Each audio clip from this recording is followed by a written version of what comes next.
Howdy folks, welcome back to the Lost Begotten channel. A couple years ago, I drew a Le Mans race car. And I drew it to kind of be a promotional vehicle for the Honda Accord. See, they often base these prototypes on a vehicle, but they're not really anything in common with the vehicle, but you try to do like maybe a headlight cue or something like that to look like the vehicle. Well, as you can see, I made this car look like a Honda Accord in some ways. Although, far more badass. But, the headlight cues are there. Right. And also, I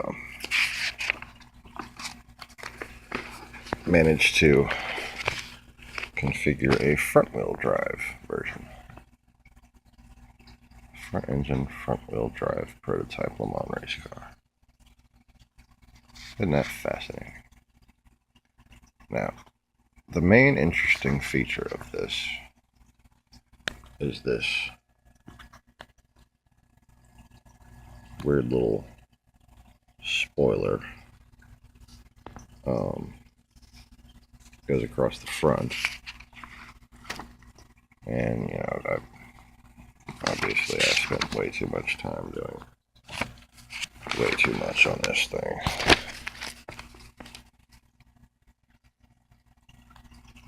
But the main feature is this front spoiler. See? Now, I took photos of this and I emailed it to my friends at Real Time Racing and Compass 360. I emailed it to Ryan Eversley. I emailed it, sent it to Pierre Kleinebig, I believe. Or at least, I think I told him to ask HPD about it, Told him I had tagged HTB in it or something like that, or tagged him and HPD in it. I don't know. But anyways, on Twitter. But, mainly, I sent the message over Facebook to Ryan Eversley and Peter Cunningham.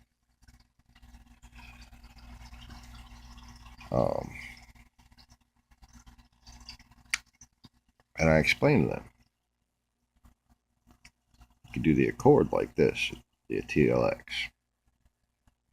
But if you just move this spoiler to the front and give it an NSX-like angle, you can put the new NSX-like headlights on it and have a very car-like shape with the front bumper. I should, one day maybe I'll go and show you all the message that I sent. It describes exactly that. Okay.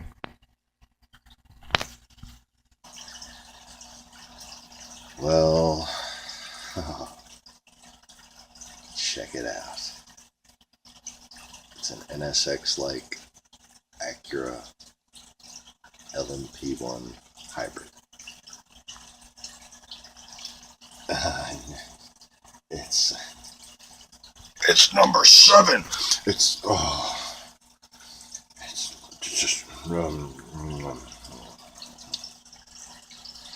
having a crisis,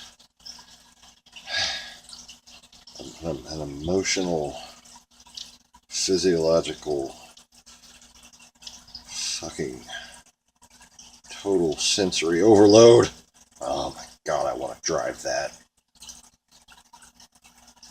Oh, like more than like the human urge to breed. I want to drive that. Okay. God, just look at it. The front spoiler. Look, it almost looks like a car, doesn't it? Looks like it has a little bumper kind of. It's got a front fucking spoiler. Not something that anyone was interested in. Not something that anyone had tried. Until I sent them that email and said, you could do this for NSX. And both the cars would be out there looking all similar and glorious. And oh yes, they are.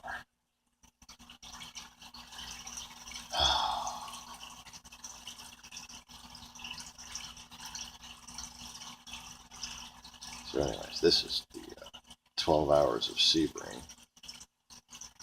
courtesy of IMSA.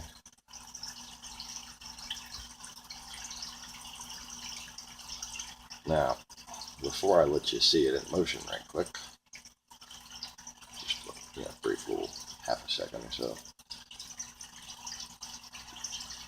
Acura, HPD. Guys, listen up. That's wrong. No. First of all, this is adding weight. Okay? So that extra little few grams right there, no. Okay? Also, this is adding drag. You know you don't have the best power plant.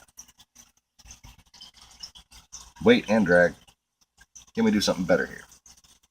Can we take this one, raise it up 3/4 of an inch, make the girth of it similar to this one, but the angle similar to that one.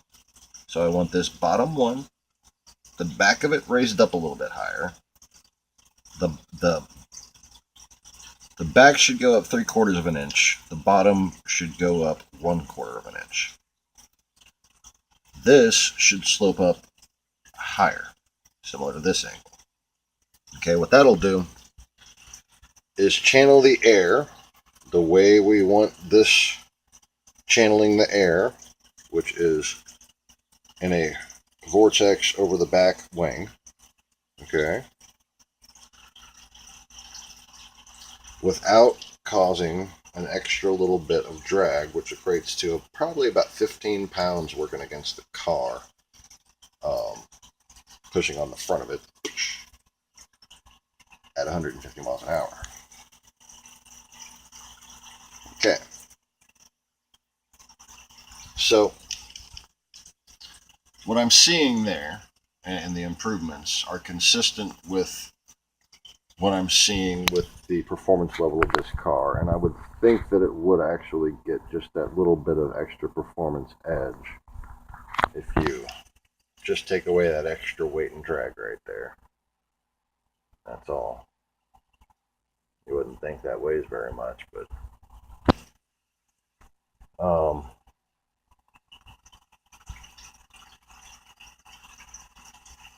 another thing I would consider is making this a little more narrow, but lipped on the back side right here. So kind of straightened out right there, and then lipped up on the back side right there. And you want that angle basically to create a high pressure. This little lip right here is going to create a high pressure vortex into the engine once you reach 135. Okay, you just want just that much of a little bit of angle, and that's going to give you maybe 3 pounds more downforce in the front. Okay, it's not going to do much, but what it's going to do is, without adding much extra drag, if you just give it just the slightest little angle and then lip forward like that, tune it to where the air flows into the ram air. Try to find a way to create a higher pressure vortex going into this ram air without causing extra turbulence around the whole car.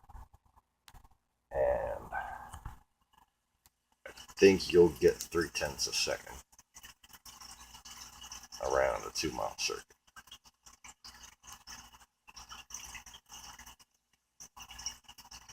Which, doesn't sound like much, but in endurance racing, that can mean for a lot. So hold on, let me grab the controller, and you can try to see this baby spin around a little. In the month of May. Wheeling! Yes. Join the dots yourself, dear listener and viewer. Live from trackside, RS2 IMSA Radio, part of the Radio Show Limited Network, synchronised beautifully in sound and vision with IMSA TV, as we bring you these live pictures and sound from the build-up of the 66th running of the Mobile One Seabring 12 hours. And that is a Saturday race, remember, for those of you who are planning your weekends. And the daylight savings time nice quick car has started last weekend, so that means only a 4-hour difference now so to the UK, very 5 nice. hours to Central Europe. Very nice. Other time zones are available. Check local listings for details. So make sure you get your timings right. A lot of motorsport this weekend. MotoGP starting out in Qatar under the lights. Always very spectacular. And here this weekend, under somewhat fewer lights, we will be racing into the very dark darkness here at Seabring. Yes.